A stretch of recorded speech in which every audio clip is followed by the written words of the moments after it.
বড় ভাইটা ধরতে গেলে বেকারের মতোই।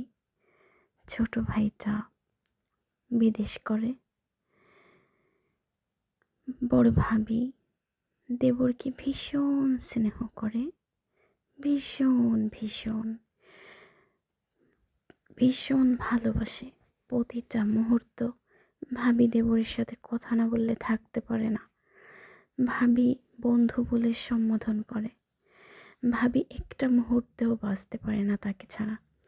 টেক্সট করতে থাকে, কথা বলতে থাকে, প্রতিটা মুহূর্তে তাকে কিভাবে ভালোবাসবে, তাকে কিভাবে খাওয়ালে সে খুশি থাকবে, কিভাবে যত্ন করলে তাকে খুশি থাকবে। দেশে আসার পর দেবর, ভাবি আর বিদেশে থাকার পর ঘন্টার পর ঘন্টা ফোনে কথা বলে, যেন কথাই শেষ হয় না। একবার কথা শুরু করলে 2-3 ঘন্টাও কেটে যায়। এটাকে ভাবির কি ধারণার স্নেহ বলে?